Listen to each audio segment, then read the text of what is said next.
Hello everyone, welcome back. And today we're going to see my game against Vichy Anand with black in Dortmund Sparkasse chess tournament. One of the many super tournaments there on the circle, and certainly one of the tournaments where usually you could see Vladimir Kramnik winning the tournaments and performing at his best. And I think he won a lot of tournaments there in Dortmund. And so for now, I would like to say that first of all, Anand was world number 3 at the time with the rating of, let's see, I think 2774 or something. So let's see here. Yeah, so actually I found some very old article by ChessBase website, and it's dated like August 2003, just one day after the game. And there is even a picture of me here showing the game against Anand there, and probably just after the game, just showing what happened in the game and so on, as it was probably the game of the round or something. And here he was at 2774. I was at 2648. Actually, it was a good year for me because I won against Kasparov, and then I won against Anand, and also I won against I think Ponomarev in the same year. So 3 world champions. Okay, so yeah, so in this game we have played, as I said, in Dortmund. Actually, not long ago, like in 2019, I came to Dortmund back again for another super tournament that was won by Linnea Dominguez. And walking through Dortmund and like seeing all these places I have seen back, like how many, like 16 years ago, and when this game was played that we're going to see now, was kind of pleasant, all these memories and so on coming back. And anyway, it's a great tournament, always very happy to play there. And this game was one of the best by me played in this tournament, in the Sparkasse super tournament. So let's see the game itself. Yeah, okay. So e4 again, and this time, as I told you in the previous video, I have changed my mindset, let's say, in terms of the openings and so on. It was not so easy anymore to play the French defense against these guys, as I had real problems in Linares. So I've switched to Sicilians with knight c5, knight c6. So let's see, c5, knight f3, knight c6, d4. Rasalima was not that popular at the time. They've played like knight c3. They've played Rasalimas as well, but it wasn't considered like the main thing here. And mostly everyone would start with we would go with d4 here and just play these main lines and try to find something there, because at the time I was playing this Sveshnikov there with bishop g7 and introduced a lot of ideas there as well, like all the novelties and stuff. Like in my game against Christopher Lutz, I think first time I introduced this d5 sacrifices and so on in one of the main lines. But also I've played this Kalashnikov system that I've played here against Anand. So let's see. C takes d4, knight d4, e5, knight b5, d6. So here white can, let's say, play knight 1 c3, which is a possible. There are many moves here in general. There is also bishop e3, some bishop c4. Knight c3 is possible, and then there are a few different options for black. For example, if they play knight f6 here, we are back into Sveshnikov, and okay, it's one of my main openings as well, and I've played it for many years. So another way is to play like a pure Kalashnikov with a6, and then after knight a3, again, if we're going, if we're going knight f6, we can still transpose into the Sveshnikov by some bishop g5, b5, knight d5 lines, with different lines already here. Less options for white, but at the same time, it gives white also additional possibilities of knight c4 here, and so on. Then knight goes to e3, and bishop d3. In most recent games, I think I've played against Vakaturo with black in the European Team Championship in Greece. And well, it was a fighting game, but in general, at some point, I was very much worse and had some problems with black here. But certainly, I didn't play well, throughout the game. So it was not the fault of the opening. So also c4 was popular at the time, so they played c4 a lot, and in general, it's a kind of blockading move. Some just fixing this weakness on d6. But in general, after this, white is having a lot of problems with their knights because they have like two knights for one square, and certainly, you can go this knight to c3 and also this knight to c3 because it's just one square for two knights. So you have to go knight 1 c3, then this one goes to a3 usually, then to c2, and this this move takes some time, so black is also able to organize some counterplay. So let's see what happened in the game, because here I've played after c4, bishop e7 is the main move, and now Vichy went b3. It's an interesting move, but I think after the best reaction by black is doing fine here. So also in the comments, I was asked, why in the game against Kasparov I was out of the series, let's say, so early in the opening. First of all, at the time I was not looking at the opening so much, like you should nowadays in general, to be up to date in any line and so on. Also, a lot of openings that I have played at the time, they were not that popular on the highest level. So beside that, all this stuff with knight c3 and e5 French were very much new to me and to many of the other players, because generally it was e4, e6, d4, d5, knight c3, knight f6, bishop g5 lines that were main lines that I knew and that everyone played, and even in Linares, Leko played knight c3 and bishop g5 against me. And just later on, after Kasparov played this knight c3, e5, f4, then Kramnik played it, and it started to be a mainstream series, and then we only started to look a lot at these lines, So it wasn't mainstream there, so mostly it was like bishop g5 lines, not e5. And certainly all these ideas with a3, early knight e2, all this stuff, it wasn't known like it is now, so it's very different, simply. That's why I was out of book very early, and actually happy about it, because probably if I would know more, I would get in some kind of, different trouble or preparation by Gary there at the time. Yeah, and so in this one, b3 is also not super usual move.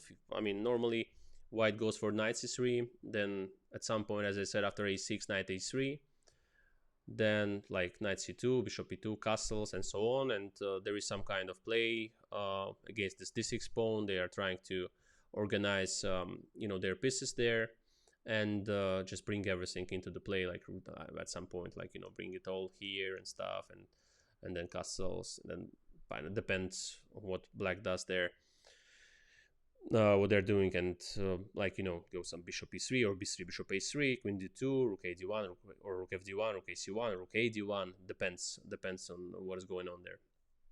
There is also a lot of theory, but in the game he decided to go for b3.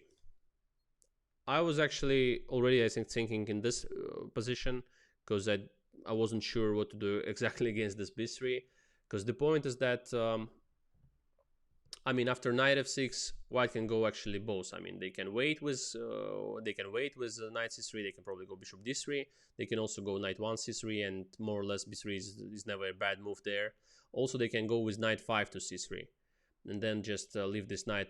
I mean, at the moment on b1, play bishop e2, then castle like this, and castle, and then bishop a3 probably, and bring the knight from here. So rook e1, maybe at some point after the castle, and that knight f1, knight e3. But it depends. I mean, but in general, b3 of course is just a normal move. In general, is in white's plan, so it's a fine move. Yeah. Now after b3, the reaction that happened in the game is the best, I think. f5. Now the point is that first, when you play f5, over the board, you have to see what you are doing after bishop a3 first of all. So my intention was to give up the pawn, knight f6, which nowadays compis they also accept as the best option for black. So knight 1 c3. Let's say if white just takes on d6. Actually, let's see what happens, but shouldn't be good at all. Yeah, it's bad. So knight d6. Bishop d6, queen d6, takes, bishop d6, and now even knight d4 with the threat of knight c2, and or knight takes e4. No, maybe knight takes e4 even easier here. Yeah, and if we go knight d4, yeah, probably there. Yeah, of course, not knight d4 here. Yeah, I mean after this.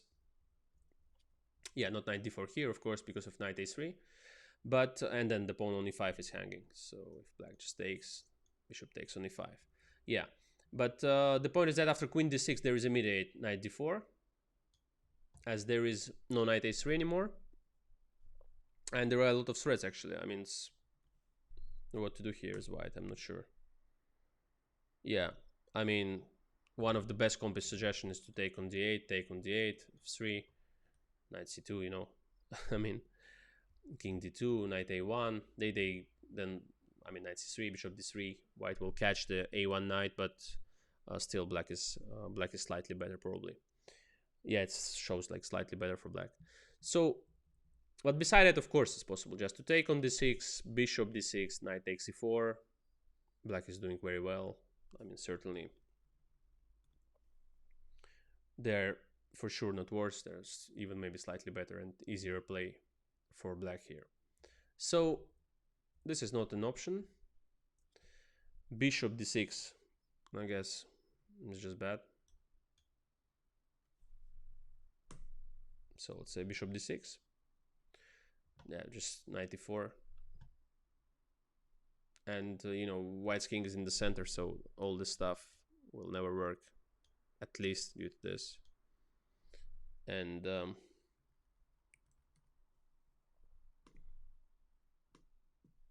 yeah, king f7, bishop e7 as one of the possibilities, but you can take here and here, you can give up the rook. I mean, everything is winning because the king is there in the center. So rook queen b4, rook d8, and everything. Black is just winning. So yeah, so after knight f6, maybe white can go some knight 1 c3, and then just castles. But it's clear that when the white's king is in the center here, black will always have compensation for the sacrificed d6 pawn. Simply after, for example, I've looked at this lines a bit, but it's just king h8. Simply king is stuck in the center. I'm attacking both. If takes e4 is threatening, queen a5 checks, a6. I don't know, everything is hanging for white.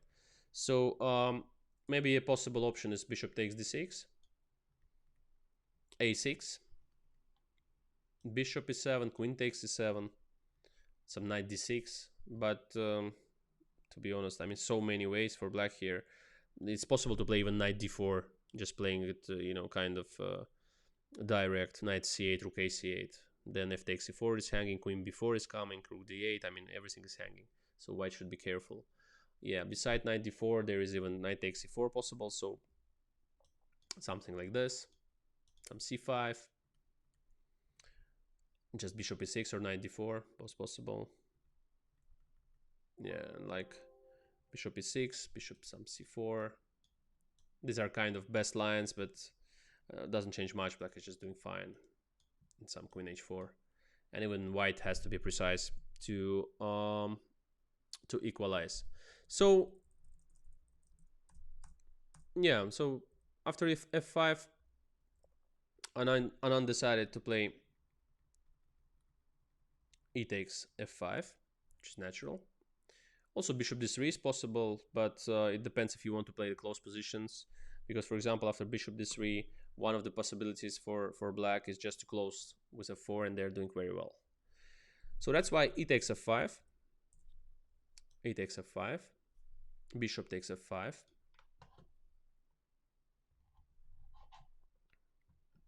Yeah, bishop takes f5. So bishop d3, trying to provoke e4, as it can be a weakness later, and also can get attacked, like with the coming out all these knights and so on. And at the same time, black is not eager to exchange the bishops with bishop takes d3, because they will only have this bad square, all this bad squares there in the center. All the white squares will be weakened simply, and it's just a one-sided play. Queen will take on d3, then castle, knight c3, bishop h3, same position, but without the white color bishop is just much better for white. So bishop d3 is not an option. Maybe kind of an option is to go back to e6 and then knight f6, but not in this version. I don't like it. Here it's much better to play the e4 that was played in the game. So one of the ideas that that is possible after this is bishop c2, a6, knight 5 c3, trying to attack e4, knight f6, and like castles, knight d5,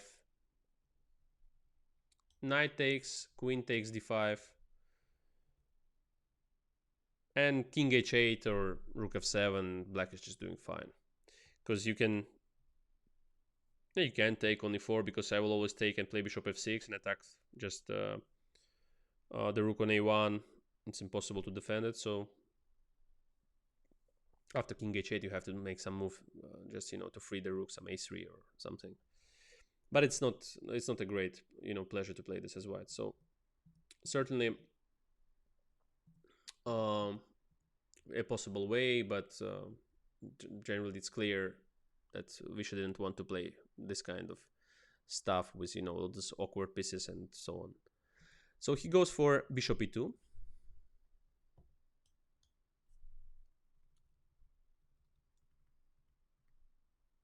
And now I was happy with my setup. So I played a6. Knight d4 is not possible, because I will just take queen d4 and bishop f6. We'll take a1. So knight c3, knight 5 c3, bishop f6. I was very happy about this setup. I remember, because I was already preparing for some knight g7 and b5, which is an interesting idea always in this line, is that you sacrifice the b pawn and it's taken, but then you have this e4 and d5, and always can just bring the pawn there after it's taken, all this stuff. It was my knight on e7, of course. Then just castles, and then b5, and then d5, d4, and so on. It's a lot of ideas like this in the Kalashnikov. So I was happy to put my bishop on f6. I went bishop f6. After bishop b2, just knight g7, and then threatening d5 at some point, or b5 again, or castle short, and then b5 or d5. So bishop f6.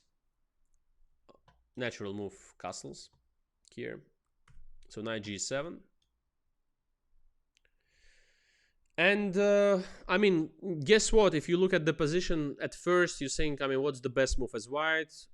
You are told that you have to develop and so on, but a little bit different thinking on the very high level in such kind of situations. And Anand plays just the best move according to, according to all the top engines and modern engines. He goes a3 to free up the rook on a1. a3, so he wants later to go rook a2. Actually, the next move, so castle, rook a2. It's the best way according to the computer as well. And Yeah, it seems like it's a very unusual way. I mean, all the white spaces are a bit strangely placed at the moment, but once they regroup, and white will bring the rook on d2, like some bishop e3, rook d2, then knight d5, then bring the second knight, with queen c2, knight c3, and rook d1, like stuff like that, and this. And they will be just much better, because my pawns are very well advanced, but they're also weaknesses. There, like the pawn on e4, for example, it can always be attacked, and I will have a lot of problems defending it, to be honest. So either I will have to sacrifice with b5 maybe at some point to play d5, as I mentioned earlier, or I will have to find something. I mean, otherwise I'm just positionally standing very badly here. Like, black is just worse otherwise. So one of the options to play this is to go some bishop e5, let's say after rook a2, to go bishop a5. And I don't know how to assess this position, to be honest. It's like, who's actually better? It's maybe dynamically equal, but I guess it's a bit easier to play as white. So for example, after bishop e5, one of the possibilities is to play bishop g4, trying to exchange the bishops. Another way is to play some rook e1, trying to attack on e4. Still, computer shows that black is fine. For example, after rook e1, should go for knight d4. And after bishop f1, knight ec6 or knight g6, opening the way for the queen to play queen h4 against some knight takes e4 and stuff. So for example, knight ec6 or knight g6. So let's say knight ec6. The point being that after, for example, knight takes e4, I already have some bishop h2, king h2, queen h4, and takes e4, and black is just doing very, very well. So yeah, so rook a2, but somehow I was afraid to get all these problems that I've mentioned earlier, all these attacks on my pawns on e4 and d6, and probably I didn't see this idea with knight c6 and queen h4 stuff. And I like the maneuver and the idea that I knew that it's sometimes possible in the structure. So it's queen a5, b4, and queen e5. So the point of this is to play b5 at some point, as I said, and then play d5. So more or less queen is supporting all these ideas here. After queen e5, I'm threatening at some point some b5, and then d5, d4, all that stuff. And actually, let's see how it happens. So he played rook e1. Computer's suggestion now is to play rook a d8 and just play this position. But for example, this bishop e3, queen e6, but I don't really understand all these moves. So I think black is slightly worse, and they should act faster here to try to equalize the chances or play for some kind of fight.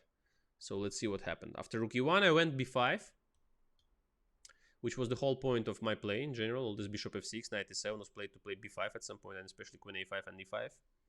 So b5. C takes b5 is possible here. I mean, c takes b5 is what was played in the game, but bishop d3 is possible here. Interesting move. And now there are a few ways for black to proceed after bishop d3. One of the interesting ways, always possible to sacrifice the queen, but depends how you do this. How do you sacrifice the queen? So for example, one way is just to take on d3,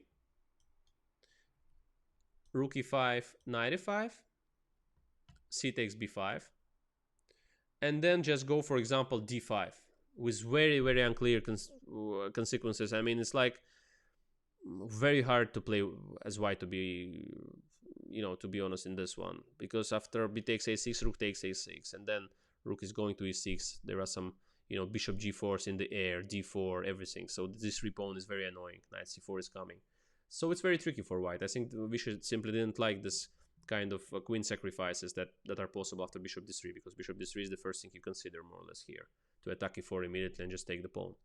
Yeah, so he didn't go bishop d3, but bishop d3 was an interesting option in general. Black can also sacrifice the queen in a different way. They can go d5 to keep this b5 a6 pawn still alive. So after d5, c takes d5, e takes d3, rook d5, knight d5, d6 and knight c8, f4, knight c4, some g4. But as you understand, it's computer lines, but also very hard to play this over the board as white, because you're opening up the position. I have still two bishops, and still pieces are awkward there. Knight b1, c1, and rook on a2. So after g4, some bishop g6, just showing you the best lines here. Now bishop f7, queen takes d3, knight e5. Already rook is on e2. I mean, hanging and attacked and so on. Very hard to play as white to be. Yeah, I mean, just to maintain a balance 7 is not so easy practically, but Compy still says that white is doing okay. But yeah, Compy is Compy. So here, black can just go knight takes d6, or they can go bishop c4, and then knight d6. So the position is around equal, but I think it's much easier to play as black. So let's see what happened in the game. Instead of this, Vishy decided that it's too tricky to play with this pawn on d3 after queen sacrifice, and he went bishop f1. So bishop f1. No, sorry, he went c takes b5. Yeah. Yeah, bishop f1 is one of the possibilities also by the computer. One of the possible moves. And now just rook a comes to d8, supporting our d5, and it's just not a great version. Maybe c takes b and a takes b, and now d5 is coming, so black is just doing fine. Yeah, so it's not something special, just around equal, Compy says, but I think it's much easier to play as black. So he went c takes b5. It is the best move, by the way. So c takes b5, a takes, bishop takes b5, knight d4, knight d4. Also possible was to play some queen e6 instead of knight d4, with some ideas of bishop g4 and so on. But after queen e6, yeah, it's actually unclear. Actually, very interesting move, and maybe an interesting alternative to what was played in the game. Queen e6. The next move is d5. Rook is on a2. Rook on a2 is hanging, so d5, d4 is coming. Actually, very interesting. Some lines like bishop c6, knight c6, bishop f4, but this is very tricky as white. All this stuff. So takes, bishop f4, knight d4, even e3. It says this one is also possible. So a lot of tricks.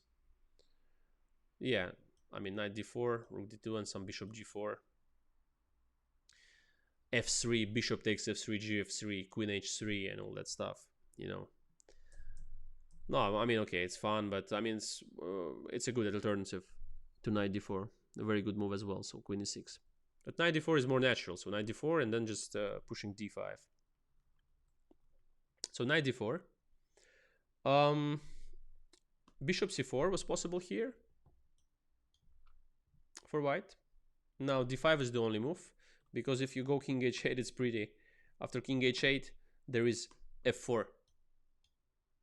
King h8, sorry, f4. And the queen is trapped on e5. There's nothing to do. Have to give up the queen. It's just winning for white. So d5. Knight takes d5.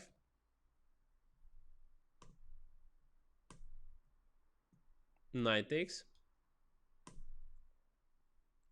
And bishop b2. King h8. Takes d4. So takes d4, takes d4, takes bishop d5. And now, in normal position from some other opening, maybe it would be very good for white. But in Sicilians, there are a lot of positions like this where this domination of these two bishops and like an active play compensates even for 2 pawns, for being 2 pawns down. So in this one, after rook a8, it's actually beautiful, because white has like two passers, but they're not better. It's just around equal, and even it's tricky for white as well. So some rook d2 and bishop a7. e3 is in the air, hard to develop. White should go for some rook d2, some bishop g4, and sacrifice with rook e3, and like crazy stuff. So this was okay for black, but it was an option for white as well to play this. They are not worse, and they're having their chances with 2 pawns up, but black is also doing okay. So it's around it's dynamically equal and objectively equal, but it was a possibility. Vishu didn't like it, didn't like this line probably, or maybe he didn't see this knight takes d5, knight takes d5, bishop b2, because you have to also understand that after this d5, knight takes d5, knight takes d5, bishop b2, that, I mean, you know, that you're winning back the piece. Because, for example, so for example, after bishop b2, if black goes rook a d8, let's say, I mean, you have to see from far. Now it's clear because we're very close here, you know, to the important decisions. But here you have to see that after this takes from far. You have to see this just rook d2, and white is completely winning. But one thing is to see it, you know, here when we are already at the position, looking at it. And another thing is to see the whole sequence with bishop c4, knight takes d5, and then bishop b2, and so on. So it's tricky, and instead of this, Vishy went bishop f1. Bishop f1, d5. It was planned on move 8, more or less. So now it's on the board. And rook d2. The best move again. Now, what to do as black? I mean, d5 is hanging. If we move our knight anywhere, to e6, c6, or wherever, it seems very beautiful. I mean, my pawns are standing there like d5, e4, but what exactly to do now? What is next? And next is the, yeah, it's kind of prophylactical thinking here, is that d5 is hanging, so I cannot move my knight, and I have to find some way to move my knight, you know, or do something about a d5 pawn. So the next move is bishop e6, defending on d5, the best move as well, according to Compi. So bishop e6. And now white has alternatives, and the best move is f4, as Bishop played in the game. But another move that is possible is bishop b2, queen f4. Sorry, bishop b2, queen f4, knight takes e4, d takes e4, bishop takes d4, takes, queen f2, king h1, and e3. It all ends with a draw after some rook e4, rook d8, queen c1, rook c8. And the point is that if you take on e3 here, I guess, which is queen takes f1, and black is winning, so white should go for queen d1. All of these tricks with bishop b3 is not working because white just takes with the check. And the rest is simply a good position for white. That's why black has to play for a draw here with rook cd8 back and queen c1. It's a repetition. If black, for example, goes here in this one, rook fd8, then there is just queen e2, and white is winning because, I mean, they're actually pawn up, so they will take the second pawn, and then it's all finished for black. And for example, here, if you go rook cd8,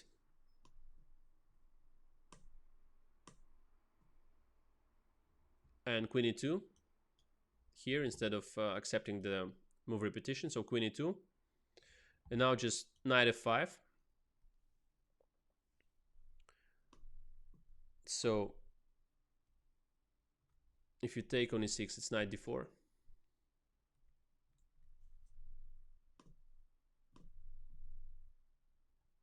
Queen f2, e takes f2.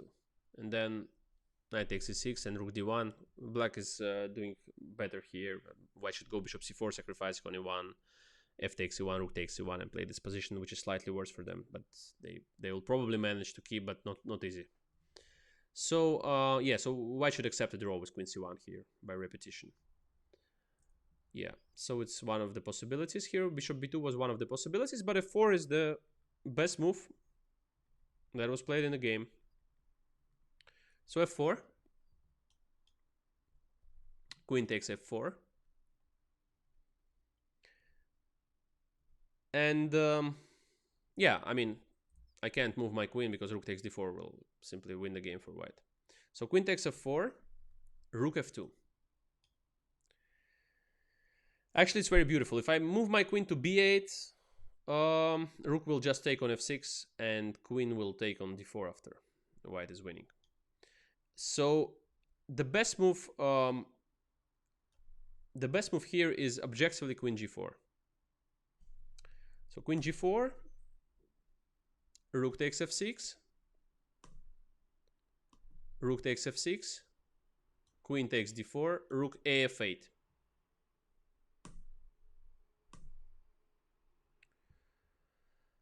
Well, actually, I think that it's easier to play as white, probably here.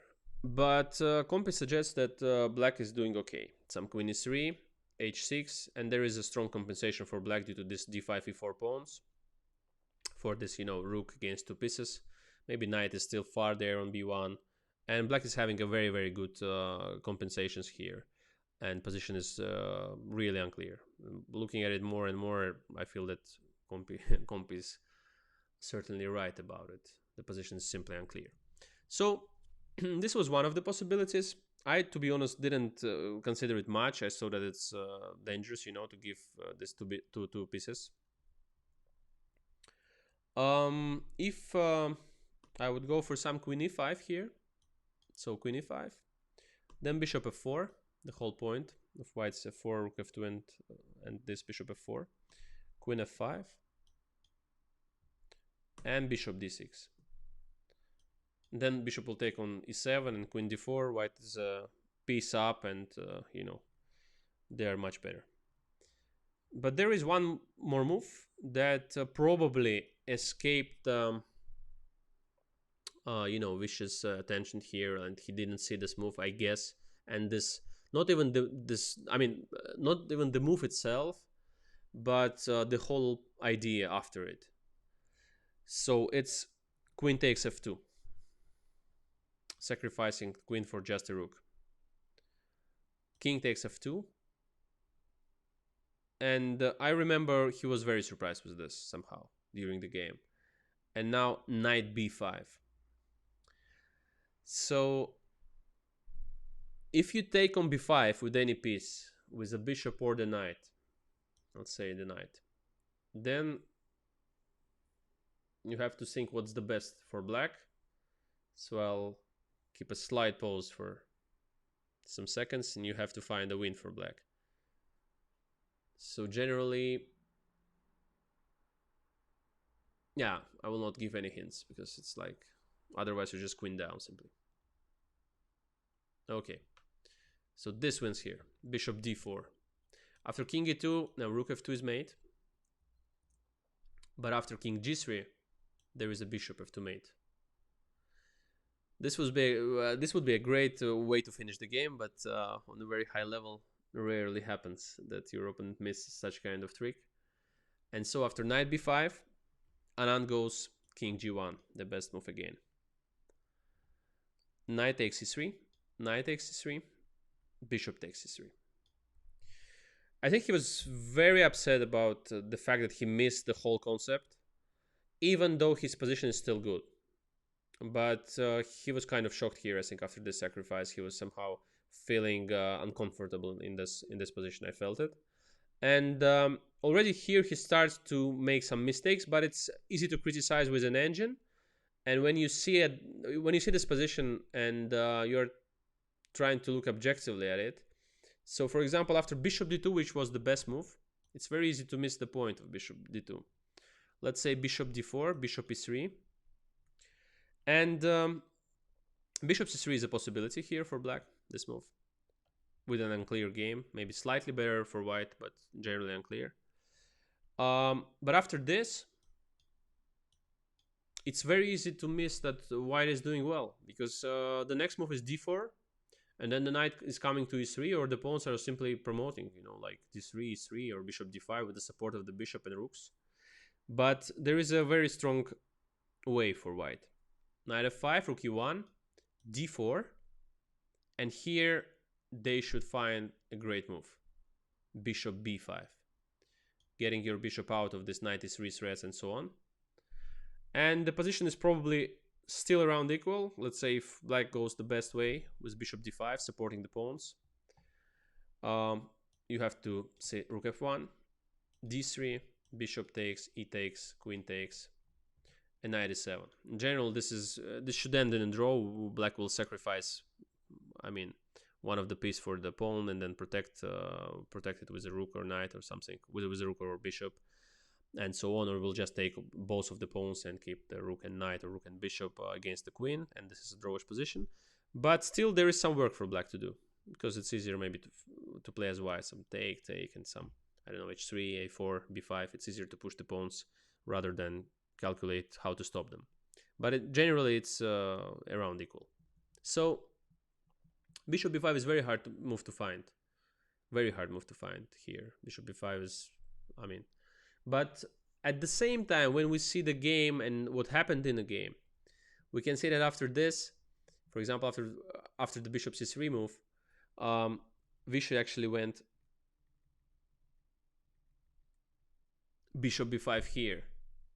So in general, he had this kind of idea that he has to play bishop b5 at some point, get this bishop out, but he did it in the wrong way. So bishop d2 was the move. Bishop d2 was the move, and then after bishop b5, it's a mistake already. Bishop e1, queen takes e1, knight f5, bishop b2. Yeah, computer doesn't like bishop b2, even though it seems very natural. Computer likes first h3, and the bishop goes in different direction. So let's say some rook a c8, and now bishop f4. But then it's a lot of equilibrism, like knight d4, bishop a6, rook c2, bishop e3. So it's kind of tricky, all this stuff to see it, and just to realize that it works. And then some stuff like bishop takes h3, g takes h3, knight f3 check, and take e1. So after this, just this. So bishop takes d4. It's a lot of fun here. Rook takes g2, king h1, rook g6. Most of the moves are bad here for white, but they have to go bishop e2. And now it's even bishop g4 is equal, like bishop takes g4, some bishop g4, takes g4, rook g4, and then rook f5, and black is still doing well. It's around equal, but bishop g2 is also possible, king h2, bishop f3. So it's, yeah, a lot of fun here for both sides.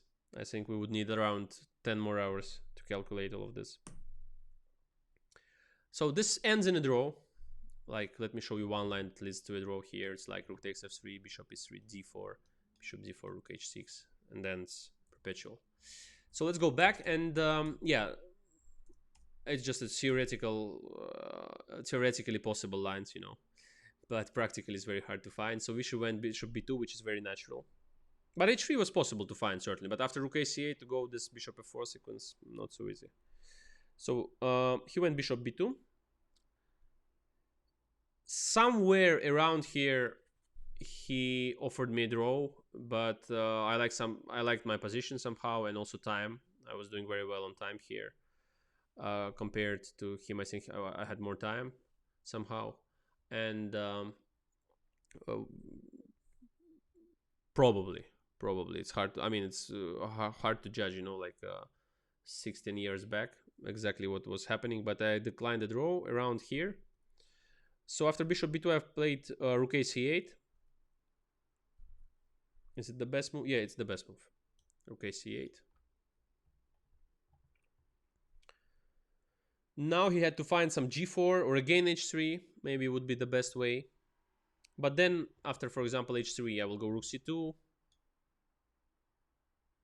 Then h6, d4. It's similar to the game. So he went bishop a4, trying to stop rook c2. Very natural.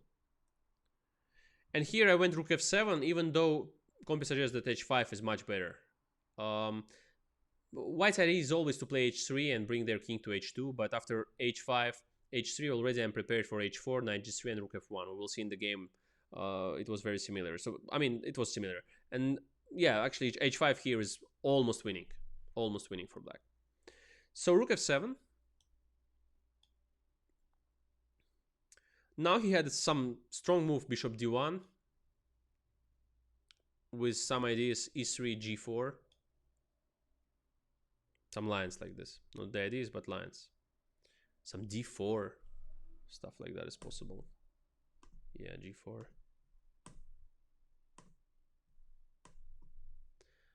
Gf, rook takes f5. And then some h4 to prevent rook g5, rook f4, queen g3, and then rook cf8. And again, it's a lot of fun. And certainly, if you switch off the compi here, probably it's very easy to lose with both sides, to be honest. So it's kind of too complicated. But objectively, it's around equal. So this was a mistake. h5 was much stronger, so it was almost winning. For example, after h5, bishop d1,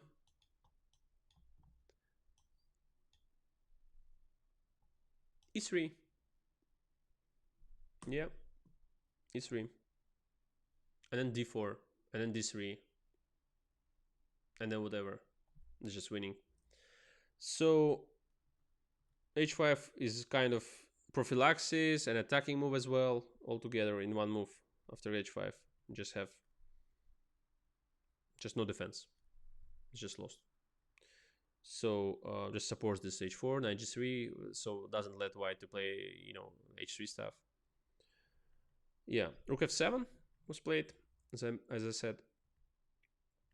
h3, finally. h5 now.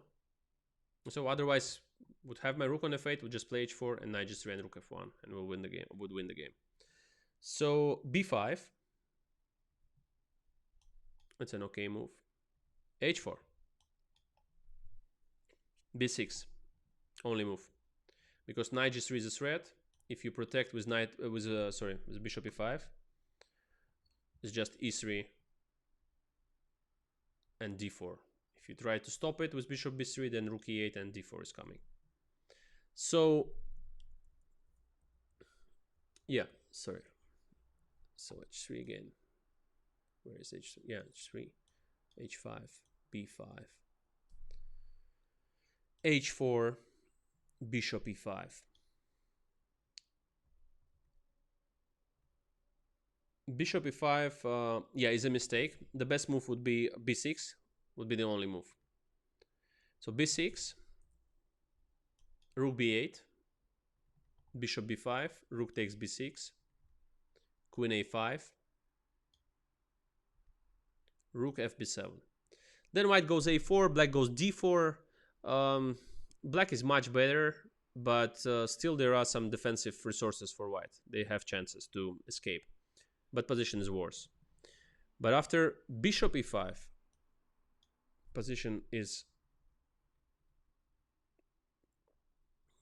the position is lost. Yeah, after e3, as I said, it's computer's best move. And I went d4 in the game. Now, after queen takes e4, my point was to go knight g3.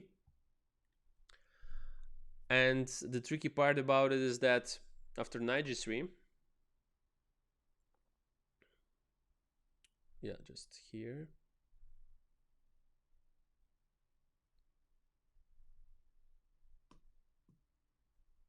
Yes. After knight g3, the point is that if white goes, sorry, yeah, the point is that if white goes queen h4, it's not a draw after rook c1, king h2, knight f1 with the perpetual, but it's a win. But kind of win that you have to think about it. I mean, to find the right way here. But I remember when I saw it, I was very happy about it. That this really, wins the game. After that's why I played d4. So after queen h4, the win is rook f1, king h2, and now knight f5. And then the point is that king is already in the box, and now the rook c1 is coming with the mating threat of rook h1, which is inevitable. So after knight f5, there is some queen h5.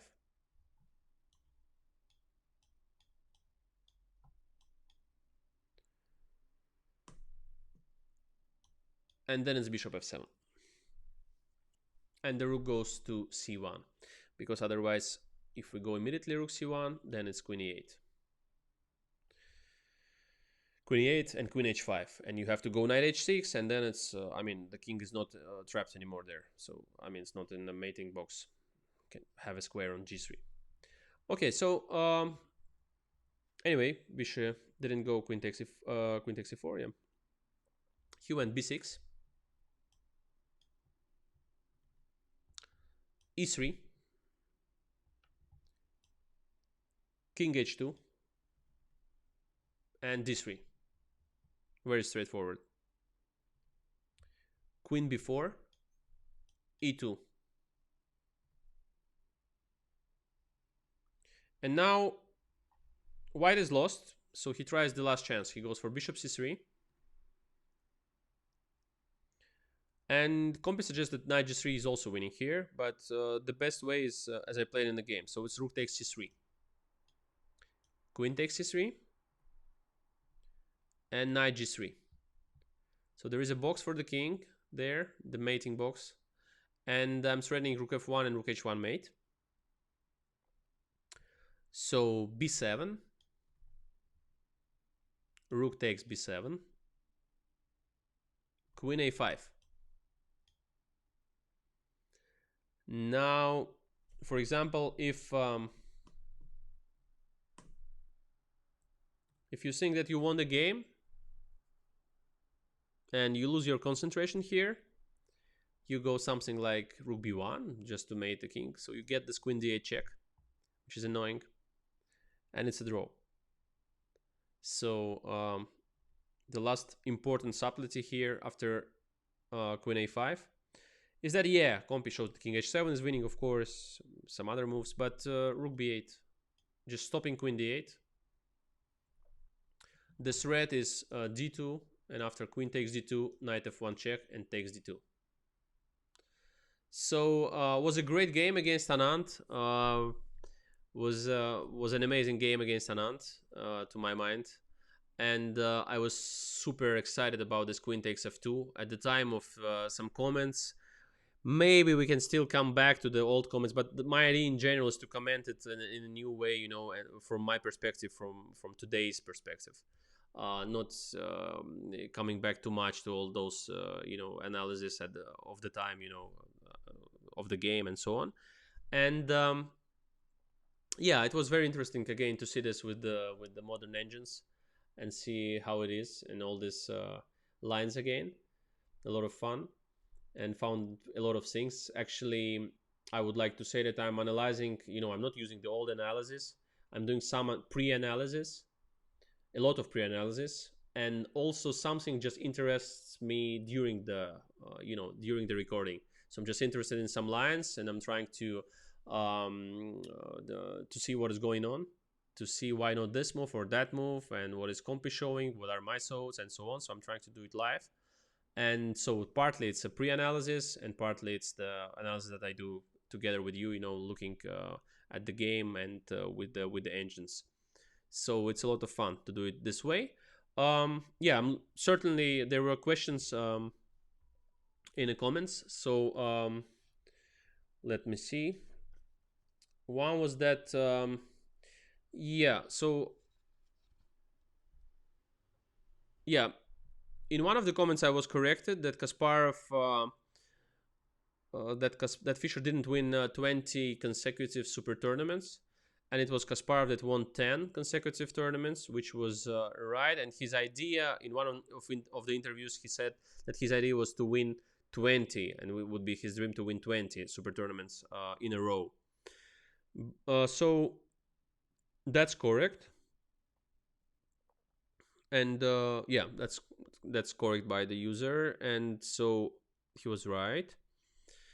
Um, at least it's what I found online. So here we see that Kasparov 10 consecutive victories in a row. So the record for consecutive professional tournament victories is 15. Garry Kasparov placed first or equal first in 15 consecutive tournaments from 1981 to 1990. But with this 10 consecutive victories, we're considering the 10 consecutive victories in the super tournaments. Super tournaments is like, at the time, I think it was higher than the around 17th category and higher. So 18th category and more, it would be considered a super tournament. So this, about arrows, I think I'm doing a bit better with the arrows. So trying to fix this issue with the arrows, showing a lot of lines with the arrows and so on that you asked. Also,